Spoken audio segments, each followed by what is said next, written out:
ሰው ቤት ሄዶ መለመን፣ ሰው ቤት ሄዶ መጠየቅ የበታችነት ስሜት ተሰምቶሽ ሊሆን ይችላል። ወይም ደግሞ በጣም ሌጀር የሆነ ህይወት ስላልኖርሽ ነው እንደዚህ የምታማረሪው እንጂ የዕለት ጉርስሽን አላሳጣሽ ሊሆን ይችላል። ያችን ሳታመሰግኚ ያኛውን አታገኘው። እኛ ዝም ብለን ወፍ ዘራሾች ፈጣሪ የለን። እኔና አንቺ ፈጣሪ የለን። እግዚአብሔር የሚባል ነገር የለም ሲጀመር ማለት እኛ ህይወት ውስጥ የለም፣ አያቀንም። እና ሰው በጥፋቱም ያለ ጥፋቱም ግን እግዚአብሔርን ባለመቅረቡ ምክንያት መናፍስት መተው ተጽዕኖ ይፈጥሩበትና እግዚአብሔርን መሳደብ ይጀምራል። እና እኔ ምን አረኩትና እኔ ለምን እንደዚህ ሆንኩኝ ምናምን ይላሉ። አጥፍተሽም ሊሆን ይችላል። ሳታጠፊ ደግሞ እግዚአብሔርን ባለመቅረብሽ ባለመጸለይሽ ምክንያት መናፍስት አንቺ ላይ ስልጣን እንዲኖራቸው ምክንያት ሆነሽ ሊሆን ይችላል። እግዚአብሔር እኮ የሚደንቅ አምላክ ነው። እኛ ምንም ጥቅም የለንም፣ ኃጢአተኞች ነን፣ ምንም በጽድቅ አልወፈርንም፣ በመልካም ነገር አልጠበደልንም፣ በኃጢአት ነው የጠበደልነው፣ በጽድቅ ግን ከስተናል። ለምን ትላላችሁ በላቸው። እኔ ሕያው ነኝና ኃጢአተኛውን ከመንገዱ ተመልሶ በሕይወት ይኖር ዘንድ እንጂ ኃጢአተኛው ይሞት ዘንድ አልፈቅድም ይላል ጌታ እግዚአብሔር። የእስራኤል ቤት ሆይ ተመለሱ፣ ከክፉ መንገዳችሁም ተመለሱ፣ ስለምንስ ትሞታላችሁ በላቸው። ኢትዮጵያንም ስለሚነካ ነው። ደግሞ ሕዝቅኤል ከኢትዮጵያ ጋር የሚያገናኛትም ነገር ስላለው ነው። ትንቢተ ሕዝቅኤል ምዕራፍ 33 እስከ ቁጥር 11 ድረስ ያለውን አነባለሁ። አደራ እናንተ ከዛ በኋላ ያለውን አንብቡ። የእግዚአብሔርም ቃል ወደ እኔ እንዲህ ሲል መጣ ይላል ሕዝቅኤል። የሰው ልጅ ሆይ ለሕዝብህ ልጆች ተናገር፣ እንዲህም በላቸው። አሁን ለሕዝቡ ነው። ሕዝቅኤል እንደ እረኛ ሆኖ ማለት ነው። ሰይፍን በምድር ላይ ባመጣሁ ጊዜ መዓት ጦርነት ማለት ነው። ሰይፍ ሲባል በምድር ላይ ባመጣሁ ጊዜ የምድር ሕዝብ ከመካከላቸው ሰውን ወስደው ለራሳቸው ጉበኛን ቢያደርጉ ይላል። ጉበኛ ማለት ዘበኛ፣ የዘበኛ ቤት ከፍ ብሏል የሚሰራው ግንብ ላይ ሆኖ እንደዚህ ወጪ ወራጁን ያህል ሌባ ሲገባ ይናገራል፣ ይተኩሳል፣ ምን ይላል። ጉበኛ ማለት በእስራኤል ቋንቋ ከፍ ያለ ጠባቂ፣ ከርቀት ከበረሃው ከጫካው የሚመጣ ሌላ ጦር ሰራዊት ምናምን ካለ የሚጠቆም የሚናገር ማለት ነው። እንደ ወታደር ቴሌግራም ያለው ወታደር እንደማለት ነው ጉበኛ። ጉበኛን ቢያደርጉ ይላል። ጉበኛን ቢያደርጉ እርሱም ያ ጉበኛው በምድር ላይ የመጣውን ሰይፍ ባየ ጊዜ መለከትን ቢነፋ ሕዝቡንም ቢያስጠነቅቅ የመለከቱንም ድምፅ የሚሰማ ሰው ባይጠነቀቅ ሰይፍም መጥቶ ቢወስደው ወይም ቢሞቱ በሽታ ቢሆን ጦርነት ምንም ቢሆን ቢወስዳቸው ደሙን በራሱ ላይ ይሆናል ይላል። ደሙ በራሱ ላይ ማን? በሕዝቡ ላይ እሱ ተናግሯል። ሰይፍ መጣላችሁ፣ ከተማን ሊያጠፏት ነው፣ ግንቡን ሊያፈርሱት ነው፣ ተጠንቀቁ ብሎ መለከት ቢነፋ ሕዝቡ እባክህ ምናምን ብሎ ቢለው እና ሕዝቡ ቢሞት ሕዝቡ በራሱ ላይ ነው ኃጢአቱ። ንስሐ ግቡ ሲባል ባይሰማ፣ አያችሁ፣ ባይሰማ መምህራን ተናግረው ሕዝቡ ባይሰማ የመለከቱን ድምፅ ሰምቶ ስላልተጠነቀቀ ደሙ በራሱ ላይ ይሆናል። ቢጠነቀቅስ ኖሮ ነፍሱን ባዳነ ነበር። ማን? ሕዝቡ። የማንን ድምፅ ሰምቶ? የመምህራን ድምፅ ሰምቶ። ጉበኛው ግን ይላል ያ ዘበኛ ወይም ያ ወታደሩ ሰይፍ ሲመጣ ቢያይ መለከቱንም ባይነፋ ሕዝቡንም ባያስጠነቅቅ ሰይፍም መጥቶ አንድ ሰው ከእርሱ ቢወስድ አይደለም ብዙ ሰው አንድ ሰው እንኳን ከነሱ ቢወሰድ ቢሞት እርሱ በኃጢአቱ ተወስዷል። ደሙን ግን ከጉበኛው እጅ እፈልጋለሁ። ሁለት ነገር የተናገረው እሱ በኃጢአቱ ተወስዷል። የትኛው? የሞተው ሰው ኃጢአት ከሰራ ሲኦል፣ ጽድቅ ከሰራ ገነት ነው የሚገባው። በኃጢአቱ ተወስዷል ማለት ከሕዝቡ መካከል ተነጥሎ አንድ ሰው ስለሞተ ኃጢአተኛ ነው ማለት አይደለም። ከሞተ በኋላ የሚፈረድበት ፍርድ ላይ ይገባል። የዚህን ሰው ነፍስ ግን ከጉበኛው እፈልጋለሁ ይላል። በግፍ ስለተገደለ ጉበኛው ማለት ሰባኪው ማለት ነው። ወታደሩ ጠባቂው ማለት ነው። መዓት መጣ። እግዚአብሔር በሕልም ሊያመለክት ይችላል ለሰባኪው። ከአባቶች ሊሰማ ይችላል። ወይም ከመጽሐፍ ቅዱስ የማቴዎስ ወንጌል ምዕራፍ 24ን አንብቦ የፍጻሜው ዘመን በደንብ አውቆ ሊሆን ይችላል። እባካችሁ ተጠንቀቁ፣ እንደዚህ የሚባል ነገር አለ፣ ኮንስፓይሬሲው እንደዚህ ነው እያለ ጊዜውን ዘመኑን የዋጀ ትምህርት። እንግዲህ መለከት ማለት እሱ ነው። ጦረኛ መጥቷል፣ ሰልፍ መጥቷል፣ ሰይፍ መጥቷል ነው የሚለው። የሆነ መዓት እንደሚመጣ እያወቀ አንድ ሰባኪ ሕዝቡን ባያስጠነቅቅ፣ ጭራሽ እንዲያውም ኮሮና የመጣ ጊዜ የሆነ ነገር የመጣ ጊዜ አንዳንድ ሰባኪያን አትደንግጡ፣ አትበርግጉ፣ ምንም የተፈጠረ ነገር የለም ምናምን እያሉ ሲያስፈራሩ ነበር አይደል? ማለት ሕዝቡን ሲያረጋጉት ነበረ። እንዲጠነቅቅ እንዲያውም ማስተማር ነው ያለበት እንጂ ምንም ችግር የለውም ተዉት፣ መለከቱን እንዳትሰሙት፣ የሚነገረውን ይሄ ማስፈራሪያውን ኮንስፓይሬሽን እንዳታዳምጡት ተባለ። ግን በኮሮና ስንት ሰው ሞተ? ኢትዮጵያ ውስጥም ውጭ ሀገር ነው፣ የትኛውም ዓለም ላይ ስንት ሰው ሞተ? መጥቶ ሄደ። ኮንስፓይረሲ ነው ተባለ፣ ሴራ ነው ተባለ። እውነት በሽታው ቢሆን ኖሮ ይሄ ሁሉ ህዝብ አይሞትም ነበር? እንደ ኢትዮጵያ ህዝብ ገበያ መገበያየት፣ እንደ ኢትዮጵያ ህዝብ እንደዚህ በባስ መሄድ፣ በባቡር መሄድ ስንት ሰው ባለቀ ነበር አይደል? እና በሽታው ብቻውን አይደለም፣ ወይም ደግሞ የነጮች ሴራ ብቻ አይደለም። አብሮ ሌላም ኮተት ብዙ ነገር ስላለ ነው። ጉበኛው ግን ሰይፍ ሲመጣ ቢያይ መለከቱንም ባይነፋ ህዝቡንም ባያስጠነቅቅ ሰይፍን መጥቶ አንድ ሰው እንኳን ቢወስድ አይደለም ብዙ ሰው ቢወስድ እርሱ በኃጢአቱ ያ ሰው ተወስዷል። ደሙን ግን ከጉበኛው እጅ እፈልጋለሁ፣ ከሰባኪው እጅ እፈልጋለሁ። ንስሐ ልትገባ መታ ሴተኛ ዳሪ ሆና ማለት ነው። ወይም ደግሞ አንድ የሆነ ከግብረ ሰዶም የመጣ ወይ ንስሐ ሊገባ የመጣ ሌላም ኃጢአት ውስጥ ያለ ሰው በጉቦ በሙስና በዘረኝነት በብዙ የዝሙት ኃጢአት ውስጥ ገብቶ ወደ እግዚአብሔር መስመር በንስሐ ለመመለስ ሲመጣ ያን ሰው ወደ እግዚአብሔር አለማስጠጋት፣ እጁ ላይ ያለውን ሳንቲም ብቻ ማሰብ፣ ጥቅማ ጥቅሞቹን ነገር ብቻ ማሰብ፣ ስለዛ ሰው ነፍስ አለመጨነቅ በራሱ ያስጠይቃል። የዚህ ሰው ነፍስ ከእጁ ፈልጋለሁ ነው የሚለው። ሊለወጥ የሚገባውን ሰው አለመለወጥ በራሱ፣ መናገር የሚገባን ነገር አለመናገር በራሱ፣ በጎም ነገር ሆኖ እንኳን አለመናገር ኃጢአት ነው። አያችሁ፣ ብዙ ሰውን ነፍስ ማሳጣትም ጭምር ሰው በእግዚአብሔር ዘንድ እንደዛ ስለሆነ ነው። ከዛስ ምን አለ? አንተ የሰው ልጅ ሆይ ለእስራኤል ቤት ጉበኛ አድርጌሃለሁ ይለዋል። ሕዝቅኤልን ደግሞ ጉበኛ ወይም መምህርና ጠባቂ አድርጌሃለሁ። ከአፌ ቃሌን ስማ፣ ከእኔም ዘንድ አስጠንቅቃቸው። እኔ የነገርኩህን ንገራቸው ነው። ኃጢአተኛውን ኃጢአተኛ ሆይ በእርግጥ ትሞታለህ ባልኩት ጊዜ ኃጢአተኛውን ከመንገዱ ታስጠነቅቅ ዘንድ ባትናገር ያ ኃጢአተኛ በኃጢአቱ ይሞታል፣ ደሙን ግን ካንተ እጅ እፈልጋለሁ። አያችሁ፣ ባታስጠነቅቀው። ነገር ግን ከመንገዴ ይመለስ ዘንድ ኃጢአተኛውን ብታስጠነቅቀው እርሱም ከመንገዱ ባይመለስ በኃጢአቱ ይሞታል፣ አንተ ግን ነፍስህን አድነሃል። ሰባኪ ሆይ ይህን እየተነገረ ነው። አንተ ያ ሰው ባይመለስ አንተ ግን ነግረው ካልተመለሰ አንተ ነፃ ነህ ማለት ነው። አንተም የሰው ልጅ ሆይ ለእስራኤል ቤት እንዲህ ብለህ ተናገር። እናንተ በደላችንና ኃጢአታችን በላያችን አሉ፣ እኛም ሰልስለንባቸዋል ወይም ደግሞ ከስተናል፣ ክስስ ብለናል ማለት ነው። ይሄ ስልል ብሏል ስትሉ አንድ ሰው እንዴት ነው መንምኗል ነው አይደል? ሰልስለንባቸዋል፣ እንዴትስ በሕይወት እንኖራለን ብላችሁ ትናገራላችሁ በላቸው። እግዚአብሔር እኮ የሚደንቅ አምላክ ነው። እኛ ምንም ጥቅም የለንም፣ ኃጢአተኞች ነን፣ ምንም በጽድቅ አልወፈርንም፣ በመልካም ነገር አልጠበደልንም፣ በኃጢአት ነው የጠበደልነው፣ በጽድቅ ግን ከስተናል ለምን ትላላችሁ በላቸው። እኔ ሕያው ነኝና ኃጢአተኛውን ከመንገዱ ተመልሶ በሕይወት ይኖር ዘንድ እንጂ ኃጢአተኛው ይሞት ዘንድ አልፈቅድም ይላል ጌታ እግዚአብሔር። የእስራኤል ቤት ሆይ ተመለሱ፣ ከክፉ መንገዳችሁም ተመለሱ፣ ስለምንስ ትሞታላችሁ በላቸው ይላል። በቀጥታ ነው በላቸው የሚለው። ያደረጉትን ነገር መናገር ነው። ከጳጳስ ከፓትርያርክ ጀምሮ እስከ ታች ድረስ መነገር ያለበት ነገር መነገር አለበት። አትፍራ ነው። ያው በቃ መናገር ነው። በቃ ድግምት አለ በቤተ ክርስቲያን ውስጥ አለ። ያው በቃ ተናገር ነው። ምንድን ነው? ከፈለጋችሁ ሕዝቅኤል 8 ላይ ይሄን ራሱ በደንብ ነው የሚናገረው። ሕዝቅኤል 8 ላይ እኔ እንጃ አንዳንድ ጊዜ ግልጽ ተደርጎ ነው የተጻፈው። ና ግባ አለኝ ይላል። ወደ አደባባዩ መግቢያ አመጣኝ ይላል ሕዝቅኤል 8:7 ላይ ወደ አደባባዩ መግቢያ አመጣኝ፣ ባየሁም ጊዜ እነሆ በግንቡ ውስጥም ፉካ ነበረ። እርሱንም የሰው ልጅ ሆይ ግንቡን ነድለው አለኝ፣ ወይም አፍርሰው ማለት ነው። ግንቡንም ነደልኩት፣ አፈረስኩት፣ መዝጊያም አገኘሁኝ። እርሱም ግባ፣ በዚህም የሚያደርጉትን ክፉ ርኩሰት አሳይሃለሁ አለኝ። እኔም ገባሁኝ፣ እነሆም በግንቡም ዙሪያ ላይ የተንቀሳቃሾችና የርኩሳን አራዊት ምሳሌ የእስራኤልም ቤት ጣዖት የሆኑ ተስለው አየሁኝ። በቤተ ክርስቲያኑ አስቡት፣ በምኩራቡ ጀርባ እኮ ነው። እግዚአብሔር በሚመለክበት ምኩራብ ጀርባ እኮ ነው። ይሄ እንግዲህ በየመቃብር ቤቱ ምናምን ድግምት የሚደግሙትን ሰዎች ማለት ይቻላል። በፊታቸውም ከእስራኤል ቤት ሽማግሌዎች 70 ሰዎችን ቆመው ነበረ። በመካከላቸውም የሳፋን ልጅ የአዛንያ ቆሞ ነበረ። እርሱም ሁሉ እያንዳንዱ በእጁ ጥናውን ይዞ ነበረ። የጥናውም ጢስ ሽቶ ይወጣ ነበረ።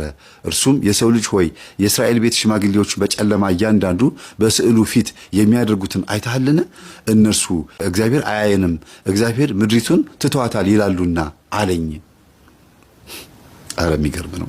እርሱም ደግሞ ተመልሰህ ከዚህ የሚበልጠውን የሚያደርጉትን ታላቁን ርኩሰት ታያለህና አለኝ።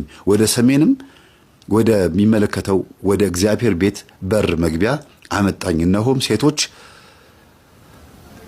ለተሙዝ እያለቀሱ ከዚያም ተቀምጠው ነበር። ተሙዝ የሚባል አጋንንት ወይም ደግሞ ጣዖት አለ። በቃ እንዲህ እያለ ይቀጥላል። ብቻ ሕዝቅኤል 8ን ሙሉን አንብቡት። ይሄ እንግዲህ እያንዳንዱ በተቻለው መጠን ጣዖትንና ሰይጣንን እያመለከና እግዚአብሔርን ተቃራኒ እያደረገ እግዚአብሔርን አስቆጥቶታል። በአቅሙ ልክ ዘማዊውም ዓለም ውስጥ ያሉትም በአቅማቸው ልክ እግዚአብሔርን አስቆጥተውታል። አገልጋዮችም ትልልቅ ቦታ ላይ የተቀመጡትም በእያንዳንዳቸው በአቅማችን ልክ በቻልነው ልክ እግዚአብሔርን አስቆጥተነውና ጎልማሳ በሚስቱ እግዚአብሔርን በመንግስቱ ንጉስም በንግስናው በመንግስቱ ሲመጡበት ይቀናል ነው አይደል የሚለው? ይቀላል ጭራሽ። እና ያው እግዚአብሔር መቅሰፍቱን ሲያመጣ ለዚህ ነው። እንዲያውም አንዳንድ ጊዜ በጣም የሚገርም ቪዲዮ ነው የምናየው። አስቡት፣ በኃጢአታችን ምክንያት ገንዘብ አተን በእናትና በአባቶቻችን በዛር መንፈስ ምክንያት ምናልባት ሰዎች ጎረቤቶች መተት አድርገውብን ሊሆን ይችላል። ቤተክርስቲያን ባለመሄድ ተዘናግተን በሚደርስብን ስቃይ ምክንያት እግዚአብሔር ትቶናል አይደለም እንዴ? መላኩን ከእጁ አንስቷል፣ እጁንም በረከቱን ከእጃችን ላይ አንስቷል። ንስሐ እስካልገባን ወደ ቤቱ እስካልተመለስን በንስሐ ሕይወትና በቅዱስ ቁርባን እስካልተመላለስን ድረስ የሚደርስብንን ነገር በሙሉ በእግዚአብሔር ማላቀቅ የለብንም። ግን የምትናገረውን ስሟት ይችላል። ስሟት ይችላል። የምትናገረውን ስሙ። ላሳጠረላችሁ ዋና ሐሳቡ ወደ መጨረሻ አካባቢ ስለሆነ እሷ እየተናገረች ልጇን እየተቆጣቻት ነው። ልጇ ደግሞ ምን ጥፋት እንዳጠፋች አይታወቅም። ጥፋቷን አምና ቁጭ ብላ የእናቷን ንግግር እየሰማች ነው። እናትየዋ አሳድጌሽ እንደዚህ ከንቱ እያረግሽኝ ነው እያለቻት ነው። ሐሳቡ ምን እንዳጠፋች ግን አይታይም። እና ምረጭ ትላታለች። በረኪና ጠጥቼ ልሙት ወይስ ከዚህ ቤት ውልቅ ብዬ ልውጣልሽ? ምረጭ አንዱን። በቃ ቤቱ እዚህ በሩን ቆልፌ ትቼሽ ልሂድ ምናምን እያለቻት ነው ያለችው። ግን ይሄን ከተናገረቻት በኋላ እግዚአብሔርን እንዴት አድርጋ እንደምትሳደብ ስሙ ሴትዮዋ። ስለዚህ 11 ዓመቴ ላንቺ 12 ምናምን ዓመት ለዛች ለከንቱ ሴትዮዋ አባትኛለሁ። በከሻል ለራሴ አንድ ቀን እንድሬ አላውቅም። ለእኔም አንድ ቀን የኖረ ሰው የለም። በቃ ስለዚህ ብቻሽን አሁን በትክክል አስበሽበት ነገር ላንቺም የተሻለ ነው የሚሆነው። ሁልጊዜ እንደዚህ እየተሳቀቅሽ ከምትኖሪ በቃ እንዲህ ቁርጡን ያወቀ ነው። በተሻለ እኔ ካንቺ ባነሰ እድሜ ነው ለሰው የተሰጠው። በ8 ዓመቴ ነው ለሰው የተሰጠው። እስከ 8 ዓመቴም ከበላውበት ያልበላውበት ጊዜ እየበለጠ ማለት ነው። ከሳኩበት ያልሳኩበት ያን አንቺ እድለኛሽ 11 ዓመት እኔ አፈር ድሜ እንደ እባብ አፈር ልላት እንጂ አንቺ ኖረሻል። አሁን ወይስ ልሂድ ወይስ ይሄንን በረኪና አሁን ፊትሽ ከፍቼ ጠጥቼው እዚሁ ልገላገልልሽ?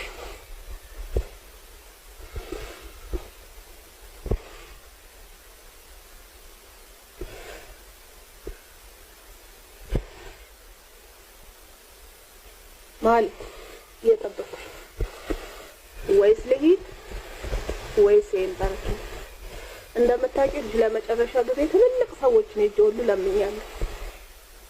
ግን እኛን ማንም ሊረዳ የተፈጠረ ሰው የለም። ገብቶሻል? እኔንም የሚወደኝ አካል የለም፣ አንቺንም የሚወድሽ አካል የለም። አንቺንም እግዚአብሔር አይወድሽም፣ እኔንም እግዚአብሔር አይወደኝም። ሲጀመር እኛ እግዚአብሔር ፍጥሮች አይደለም። እኛ ዝም ብለን ወፍ ዘራሾች ፈጣሪ የለም። እኔና አንቺ ፈጣሪ የለም። እግዚአብሔር የሚባል ነገር የለም ሲጀመር ማለት እኛ ህይወት ውስጥ የለም። አያቀንም።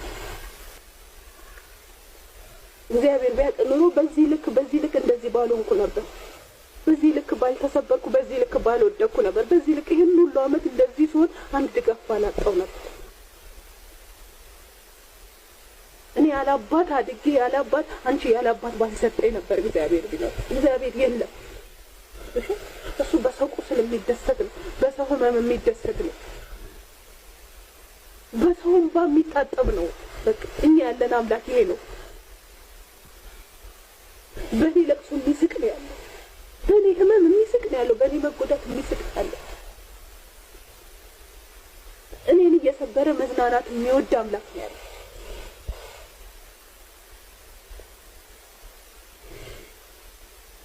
እንጂ በእንደዚህ አይነት በአውሬ አባት ተወልጄ ከእንዳንቺ አይነት ደግሞ አውሬ አባት ልጅ ባልወለድኩ ነበር። ይሄን ሁሉ ዓመት ብቻዬን እንደዚህ ባልሆንኩ ነበር። ህይወቴ ውስጥ የገቡ ሰዎች ሁሉ እንደዚህ ከንቱ እንደሆንኩ ባልነገሩ ነበር። እንዲህ ዋጋቢ ሴት እንደሆንኩ ባላደረጉ ነበር። ይገርማል። በጣም ነው የሚያሳዝነው በእውነት በጣም እንዲህ አይነት ቃላት እየተናገሩ አንገቷ ላይ እኮ ማተብ አለ እኮ የልጅቷ አንገት ላይ ክርስቲያን ናት። እግዚአብሔርማ ረስቶናል ቢኖር ኖሮ ጭራሽ እያላገጠብን ነው ይላል ትላለች። የሚገርማችሁ ነገር ይሄንን መዝሙረ ዳዊት ላይ እናየዋለን። መዝሙረ ዳዊት ላይ ምዕራፍ 1 ንዩት እንዲህ ይላል። መዝሙረ ዳዊት ምዕራፍ 1 የመጀመሪያው ምዕራፍ 1 ምስጉን ነው በክፉዎች ምክር ያልሄደ በኃጢአተኞችም መንገድ ያልቆመ በዋዘኞችም ወንበር ያልተቀመጠ ነገር ግን በእግዚአብሔር ሕግ ደስ ይለዋል ሕጉንም በቀንና በሌሊት ያስባል። እርሱም በውሃ ፈሳሾች ዳር እንደተተከለች ፍሬዋን በየጊዜዋ እንደምትሰጥ ቅጠሏም እንደማይረግፍ ዛፍ ይሆናል። የሚሰራውም ሁሉ ይከናወንለታል። ክፉዎች እንዲህ አይደሉም፣ ነገር ግን ነፋስ ጠርጎ እንደሚወስደው ትቢያ ናቸው። ስለዚህ ክፉዎች በፍርድ ኃጢአተኞችም በጽድቅ ማህበር አይቆምም። እግዚአብሔር የጻድቃንን መንገድ ያውቃልና የክፉዎች መንገድ ግን ትጠፋለች ይላል። ይሄን በደንብ አስተውሉ። አሁን ይሄን ባያችሁበት እንግዲህ እግዚአብሔርን የሚከተሉ ሰዎች እንዴት እንደሚያጋጥማቸውና ኃጢአተኞች ደግሞ እንዴት እንደሚጠፉ ግልጽ አድርጎ ተናግሯል አይደል? ከዛ ደግሞ እግዚአብሔር እንዴት እንደሚሳለቅባቸው ደግሞ ማላይ እንደሚሳለቅ ታዩታላችሁ። መዝሙር 36 ወይም 37 ላይ እንዲህ ይላል። በጣም የሚገርም ነው። ቁጥር 9 ላይ ክፉ አድራጊዎች ይጠፋሉና እግዚአብሔርን ተስፋ የሚያደርጉ ግን እነርሱ ምድርን ይወርሳሉ ይላል። አሁን እግዚአብሔርን ተስፋ የሚያደርጉ ሰዎች ስለየትኛው ምድር ነው? እቺኛው ምድር መውረስ አይደለም። እግዚአብሔር ምስኪን ድሃ የሚላቸው የትኞቹን ነው? በዚህ ምድር ላይ የተጨቆኑ የተበደሉትን እንጂ ገንዘብ ያጡትን አይደለም። በደንብ አስተውሉ። ምድርን ይወርሳሉ። ገና ጥቂት ኃጢአተኛም አይኖርም፣ ትፈልገዋለህ፣ ቦታውንም አታገኝም። ገሮች ግን ምድርን ይወርሳሉ። አስተውሉ። ገሮች እንዳሁኗ ደፋሯ ሴት ሳይሆን በጣም የሚገርማችሁ ችግር ምናምን አጎሳቁላት ነው እንደዚህ ተናገረችው። አይዞሽ የኔ ናት ልትሏት ትችላለች። እግዚአብሔርን ግን ስለሰደበችው አልምራትም። በጣም ከባድ ነገር የተናገረችው በራሷ ችግር በራሷ መንገድ ሄዳ ገንዘብ ለማግኘት ብዙ ሞክራለች። እግዚአብሔርን በዚህ ልክ ግን መናገር በጣም ነውር ነው።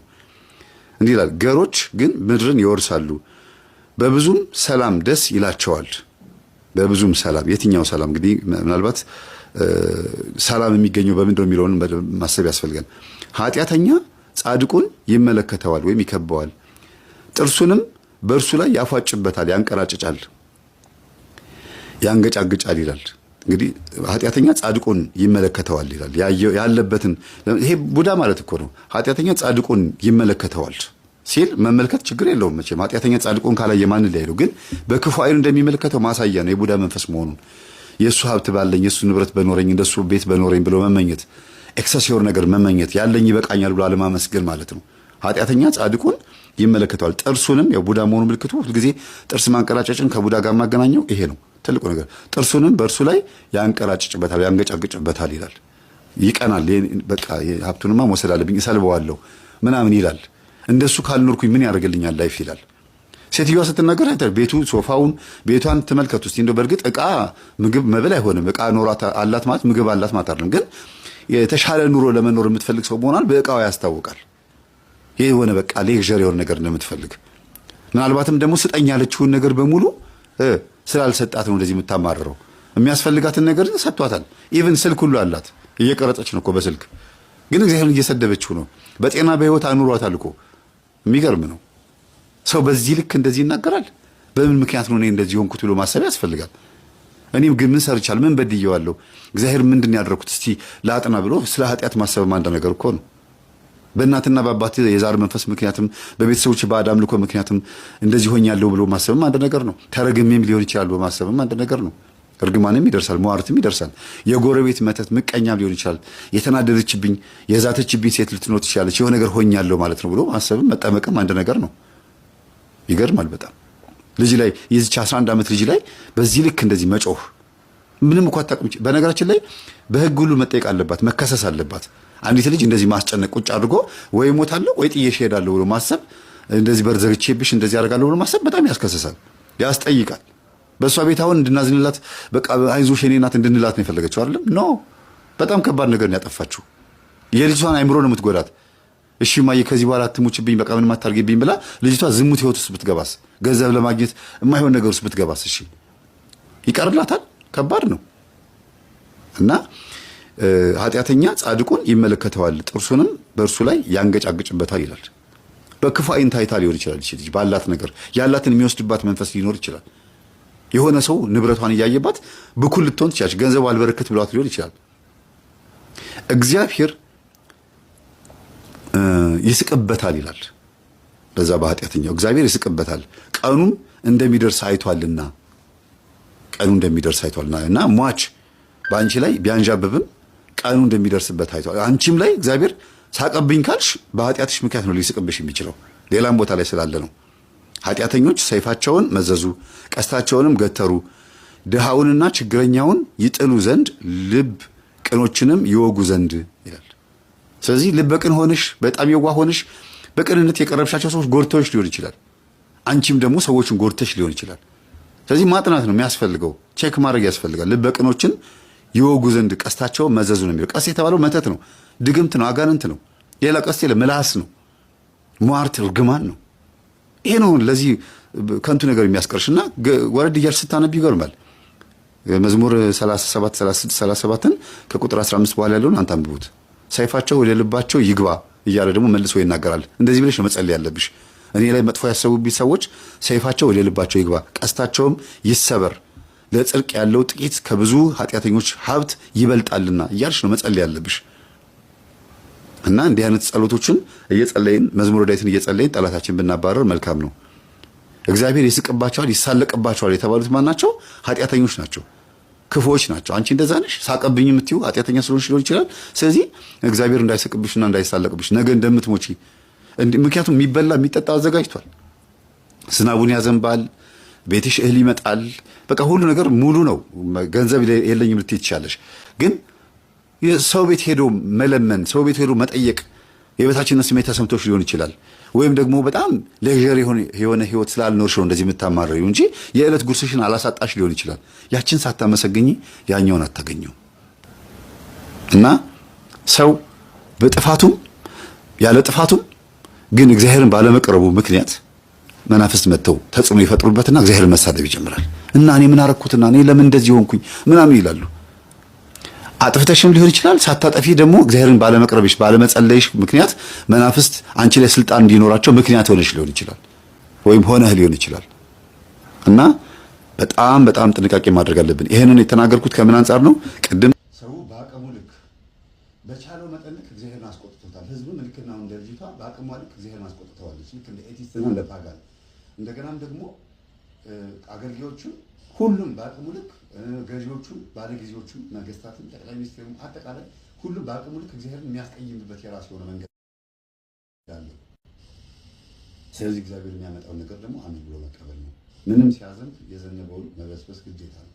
ቤት ውስጥም ብንሆን በያለበት ሁሉም ባለበት ቦታ መቅሰፍቱ ይደርሰዋል። አሳድደዋለሁ ነው የሚለው እግዚአብሔር። ማንም አያመልጥም። ውጭ ሀገር ያሉ ሰዎች ኢትዮጵያ ውስጥ ጦርነት ስላለ ኢትዮጵያ ውስጥ ያለው አይነታቸው ማለት አለ ባሉበት ቦታ ሁሉ ያገኛቸዋል ነው የሚለው። በቦታው ላይ ሁሉ ነገር ይመጣል እና ይሄንን ሕዝቅኤል ራሱ ተናግሯል። እቺን የመጨረሻ ምዕራፍ ተናግሬ ልዝጋው። ሕዝቅኤል 7ን በደንብ ማንበብ አለብን። አሁንም እዛው ላይ ነው ያለሁት። በጣም የሚጠቅም ነገር ስለሆነ ነው። መቼም ታግሳችሁ እያዳመጣችሁ ያላችሁ ሰዎች እግዚአብሔር ያክብራችሁ። ገጠመኝን ቅድም የጨረሱ ሰዎች፣ ቅድም አቋርጦ የወጡ ሰዎች ይኖራሉ። እንግዲህ ይሄ ነው ትልቁ ችግሩ፣ ቃሉን አለመስማት፣ ታሪክ ላይ ብቻ ትኩረት ማተኮር። ትልቁ ችግር ይሄ ነው። እንዲህ ይላል ሕዝቅኤል 7 ላይ የእግዚአብሔርን ቃል ወደ እኔ እንዲህ ሲል መጣ ይላል ሕዝቅኤል። አንተ የሰው ልጅ ሆይ ጌታ እግዚአብሔር ለእስራኤል ምድር ወይም ለኢትዮጵያ ማለት ነው እንዲህ ይላል፣ ፍጻሜ በምድሪቱ በአራቱ ማዕዘን ላይ ፍጻሜ ደርሷል። ፍጻሜ ይልና በምድሪቱ በአራቱ ማዕዘን ፍጻሜ ደርሷል። አሁን ፍጻሜ በአንቺ ላይ ነው። ቁጣዬንም እሰድብሻለሁ፣ እንደ መንገድሽም መጠን እፈርድብሻለሁ፣ ጉስቁልናሽንም ሁሉ አመጣብሻለሁ። ዓይኔም አይራራልሽም፣ እኔም አላዝንም። መንገድሽንም አመጣብሻለሁ፣ እርኩሰትሽንም በመካከልሽ ይሆናል። እኔም እግዚአብሔር እንደሆንኩኝ ታውቂያለሽ። ስለምን እንደሚያወራ በደንብ አስተውሉ። የምን እርኩሰት እንደሆነ ምን በየቦታው እየተተከለብን እንደሆነ ጌታ እግዚአብሔር እንዲህ ይላል። ክፉ ነገር ይልና አንድ ክፉ ነገር እነሆ ይመጣል። መጀመሪያ ክፉ ነገር ብሎ ጻፈ። ከዛ በኋላ ደግሞ አንድ ክፉ ነገር እነሆ ይመጣል፣ ፍጻሜ መጥቷል ብሎ ሁለት ጊዜ ደጋገመውና ነቅቶብሻል፣ እነሆም ደርሷል። በምድር የምትቀመጥ ሆይ ተራህ ደርሷል፣ ጊዜ መጥቷል፣ ቀን ቀርቧል። የሽብር ቀን ነው እንጂ በተራራ ላይ ያለ እልልታ አይደለም። አሁን በቅርብ መዓቴ አፈስብሻለሁ፣ ቁጣዬንም እፈጽምብሻለሁ። እንደ መንገድሽን መጠን እፈርድብሻለሁ፣ ጉስቁልናሽንም ሁሉ አመጣብሻለሁ። ዓይኔም አይራራም፣ እኔም አላዝንም። እንደ መንገድሽን መጠን እመጣብሻለሁ፣ እርኩሰትሽንም በመካከልሽ ይሆናል። እኔም እግዚአብሔር የምቀስፍ እንደሆንኩኝ ታውቃላችሁ ይላል። መጀመሪያ እንደዚህ ብለህ ተናገር ስላለው አሁን ደግሞ እንዴት ብሎ እንደተናገረ ነው ደግሞ የገለጸው። እነሆ ቀኑ እነሆ መጥቷል ይላል። እነሆ ቀኑ አለና እነሆ መጥቷል። ተራህ ወጥቷል፣ ብትር አብቧል። ብትር፣ ዱላ፣ ጥይት፣ መዓት አብቧል። ትዕቢትም አጀብጅቧል። ግፍ ወደ ክፋት በትርም ተነስቷል። ከእነሱና ከብዛታቸው ከሀብታቸው ምንም አይቀርም። ስደት ነው። የሚያለቅስላቸውም የለም። ጊዜው መጥቷል፣ ቀኑም ቀርቧል። መዓት በብዙዎች ሁሉ ላይ ነውና የሚገዛ ደስ አይበለው፣ የሚሸጥም አያልቅስ። የሚሸጥ ወደ ሸጠው ነገር አይመለስም፣ ሰውም በነፍሱ ኃጢአት አይጸናም። መለከቱን ነፍተዋል፣ ሁሉንም አዘጋጅተዋል። ነገር ግን መዓቴ በብዙዎች ሁሉ ላይ ነውና ወደ ሰልፍ የሚሄድ የለም። ወደ ሰልፍ ማለት እንግዲህ በወቅቱ ለመሰለፍ እንኳን ለጦርነት የሚሄድ የለም። በቃ ሁሉ ነገር ድንገት ነው ማለት ነው። ሰይፍ በውጭ ቸነፈርና ራብም በውስጥ አለ። አይገርምም? በቃ በሁሉም በኩል ነው። በውስጥና በውጭ የሚለው በቤተክርስቲያን በውስጥና በውጭ ማለት ነው። በሀገርም ከሆነ ኢትዮጵያ በኢትዮጵያ ውጭና በኢትዮጵያ ውስጥ ማለት ነው። በሜዳ ያለው በሰይፍ ይሞታል፣ በከተማም ያለው በቸነፈርና በራብ ይፈጁታል። እግዚአብሔር መጣሁብሽ እያለ ያለው ለዚህ ነው። አልሰማችሁኝም እያለ ነው። በቃ ስላልሰማችሁኝ የሚመጣውን ማለት መቀበል አለባችሁ። በቤት ውስጥም በዋቃውም የሽሮ እቃውም የበርበሬ እቃውም ባዶ ከሆነ እኔን አልሰማችሁኝ፣ በአቅማችሁ መጠን የመጣባችሁ ችግር ስላልሰማችሁኝ ነው እያለ ነው። በተገቢው መንገድ ስላላመለካችሁ የመጣባችሁ ቀኝ እጃችሁን ለማን እንደሰጣችሁ ቼክ አድርጉ ራሳችሁ እያለ ነው። ከእነሱም የሚሸሹ ይድናሉ፣ በተራራ ላይም ይሆናሉ። እኔም በኃጢአታቸው ሁሉ እገላቸዋለሁ ይላል። ከእነሱም የሚሸሹትን እንዴት ነው እንደዚህ የሚሆነው? ለምን ሲባል የሸሹት ትክክለኛ ሽሽት ስላልሆነ ነው። አለው አይነት ሽሽት አለው። አንዳንዶቹ ይመጡና በገንዘብ ኃጢአታቸው ሊሰረይላቸው ይፈልጋሉ እና ከእነሱም የሚሸሹ ይድናሉ ማለት ተራራ ላይ ይወጣሉ ማለት ነው። በተራራው ላይ ይሆናሉ። እኔም በኃጢአታቸው ሁሉን እገላለሁ። በኃጢአታቸው በምናቸው? በኃጢአታቸው ተራራ ላይ ሸሽተው አምልጠዋል አይደል? ግን እዛ ተራራ ላይ ደግሞ በኃጢአታቸው እገላቸዋለሁ። የሆነ የሚቆጠርብህ ነገር አለ፣ የተመዘገበ ነገር አለ። ለካ የሚያሳድድህ ነገር የገዛ የራስህ ጥይት እንጂ ሌላ የሚተኮስብህ ድሮን ብቻ አይደለም ያልኩት። ያኛው ገዳዩን እያሞገስኩ አይደለም፣ ግን እሱ ልምጭ ነው። በትር አለምልሟል ነው የሚለው ቅድም። በትር ለምልሟል፣ አጀብጅቧል፣ መቅሰፍት አጀብጅቧል ነው እና እያንዳንዱ የምታዩት ጦር መዓት አለቀ መጣን በቃ እንደዚህ ተፈጀን፣ ኧረ በጅምላ ተፈጨን የምትሉት በሙሉ በቤታችሁ ውስጥ ያለችው አቴት ጨልዬ ያመጣችሁባችሁ እስከሆነ እግዚአብሔር አለመታዘዛችሁ እስከሆነ በኮኮ ቆጠራ፣ በባዕድ አምልኮ፣ በመዳፍ ማንበብ፣ በሲዲ መዘቅዘቅ በየቤታችሁ ምን እንዳደረጋችሁ እሱን ይታወቃል። እግዚአብሔር ያመጣውስ ማለት ነው። አለቅን፣ ተጨፈጨፍን፣ ተገደልን። ይኸው ይሄ ነገር ከምን መጣ? ከመዓት። መዓቱ ከየት መጣ? ከእግዚአብሔር። እንዲህ ሊሆን ይችላል ማሰብ የሚያስፈልጋል። ዝም ብሎ እንደው ቤተክርስቲያን ይታወቃል። ቤተክርስቲያንም ራሱ የምትፈርሰው በእኛ ምክንያት ልትሆን ትችላለች። እንዴት ቤተክርስቲያን ይፈርሳል? እንዴት ቤተክርስቲያን እንደዚህ ይደረጋል? አባቶች ታሰሩብን። በምን ምክንያት? በእኛው ሊሆን ይችላል። ይሄ ባለፉት በሁሉም ዘመናት ላይ የተፈጠረ ነገር ነው። እኛ ላይ ብቻ የመጣብን ማዕት አይደለም። በእኛ ዘመን ላይ በአካል ስላየን ጥይቱን ድምፅ ስለሰማን እኛ ጋር የተለየ ነገር ኖሮ አይደለም። በየዘመናቱ እንዴት 6 ኪሎ ያለው ሐውልት የምን ምልክት ነው? 4 ኪሎ ያለው ሐውልት የምን ምልክት ነው? የሰማዕታት ሐውልት ከየት የመጣ ነው? ምን እናብላችሁ እናጠጣችሁ ብሎ ጣሊያን ሰበሰባቸው አለ። ነዳያንን ሰበሰባቸው። ከዛ በኋላ ነዳያን የሚበላ አገኘን ብሎ ሲሰበሰቡ በመርዝ ነው እንዳለ ፈጇቸው አለ። በመርዝ የጨፈጨፉት ከላይ በሚያቃጥል ነዳጅ እያርከፈከፉ። ለምን? አንድ የጣሊያን ጀነራል ሞተ ተብሎ አንድ ጣሊያን ጀነራል ስለሞተ በልደቱ ቀን የሆነ ችግር ስለተፈጠረው እንዴት እንደዚህ ያደርጋሉ ብሎ የጣሊያን ሰራዊት በሙሉ ኢትዮጵያን አዲስ አበባን ለመፍጀት ነው የተነሱት አለ። ስንት ህዝብ ነው ያለቀው? ወደ 600 ሺህ ምናምን ሰው ነው ያለቀው በትንሹ። ይሄ ነጮች ያገኙት መረጃ እዚህማ ቁጥሩ ተቀንሷል። እና አንዳንድ ጊዜ ለምንድን ነው የሁሉ ህዝብ እንዲያልቅ የፈለገው እግዚአብሔር? ስንት ዓላማ ስንት እቅድ ያለው አለ። ንስሐ ሳይገባ አንድ ሰው እንዲሞት ለምን ፈቀደ? አያችሁ፣ በምንም መንገድ ይሁን ተዘጋጅታችሁ ጠብቁ ማለት ነው። የሚሰጥ እርዳታ ላለ ተብሎ ሲሄድ እዛ ሲሄዱ ጣሊያኖች ጋር ሲሄዱ ያ የኔ ቢጤ በወቅቱ ባለበት በኃጢአቱ ነው የሚሞተው። ፍርፋሪ እየበላ ነው፣ ደሃ ሊሆን ይችላል። ግን ሲሞት በህይወት ዘመን ምን ሰርተሃል ተብሎ የሚጠይቀው እንጂ ጋር ጣሊያን ስለገደለዋል። በምንም ይሞት በምንም ማዕት ይግደላል። የመጣው እግዚአብሔር መቅሰፍት ሊሆን ይችላል። በምንም ግን ድልዋኔ ከሙ ነበሩ ተዘጋጅታችሁ ጠብቁ ነው። ስለዚህ ይሄው በኃጢአታቸው ገድላቸዋለሁ። ወደ ተራራ የወጡትን ወደ ቤተክርስቲያን ሊሆን ይችላል፣ ወደ መንግስት ስልጣን የተሸሸጉትን ሊሆን ይችላል። ወደ ተራራ ማለት ወደ ከፍታ ወደ ሆነ መደበቂያ ስፍራ ወይ ወደ ውጭ ሀገር ሊሆን ይችላል፣ ወይ ብቻ ወደ ቦታ ለመደበቅ ሲሄዱ እዛ ባሉበት ቦታ ደግሞ በኃጢአታቸው ገድላቸዋለሁ። ስለዚህ እግዚአብሔር ላይ ማንም ሰው ጣቱ ሊቀስር አይችልም። ማንም ሰው እጅ ሁሉ ትደክማለች፣ ጉልበቱም ሁሉ እንደ ውሃ ትቀልጣለች። ማቅ ይለብሳሉ፣ ድንጋጤም ይሸፍናቸዋል። በፊቴም ሁሉ ላይ እፍረት ይሆናል፣ ራሳቸውን ሁሉ ይነጩታል እያለ ይቀጥላል።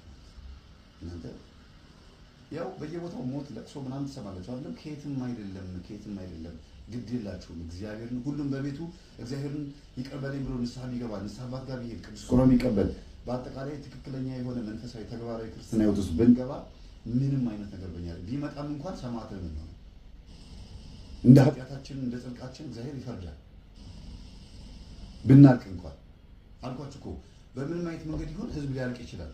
ምንም ያላጠፋ ህዝብ ነው በጣሊያን እጅ ያለቀው። እንዲህ ሊበላ ፍርፋሪ ሊበላ ሄደን ሰው በመርዝ ሲሞት እግዚአብሔር አይ ጣሊያኖቹን ማጥፋት አቅቶት ነው። የህዝብ ቁጥር ቅነሳ የሚያደርጉ በአሁኑ ሰዓት በመድኃኒት የሚግደሉን፣ በኮሮና የሚግደሉን፣ ሌላም በሽታ ይምጣ ሌላ ደግሞ ኮሮና ይመጣል ተብሏል። በቃ ይመጣል። እነሱ ህዝብ ቁጥር ይቀንሱ። የሚጠነቀቅ ይጠነቀቃል፣ የሚሞት ይሞታል። ግን ስትሞት ህይወትህ ላይ ምንድን ነው ያደረከው? ለእግዚአብሔር ምንድን ነው ያደረከው? በህይወት ውስጥ ምንድን ነው የፈጸምከው ነው የምትታየው። እና አደራህን መወጣት አለብህ፣ ግዳጅን መወጣት አለብህ።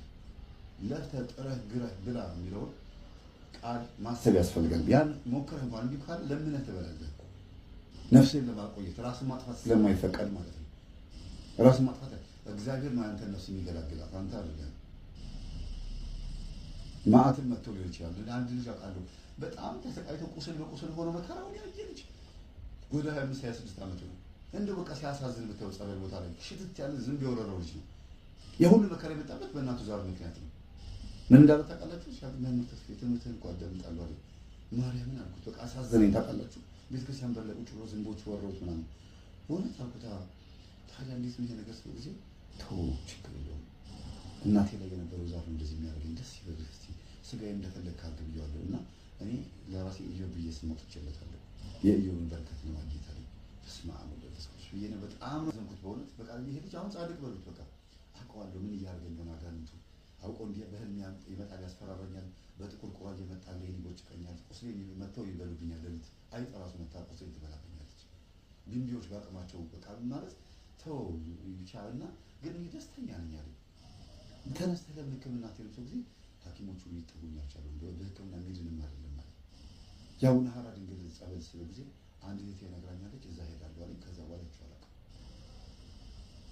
አያችሁ ሰው ባለው ነገር እንኳን ቁስል ላይ ሆኖ እንኳን እግዚአብሔርን ያመሰግናል። እኔ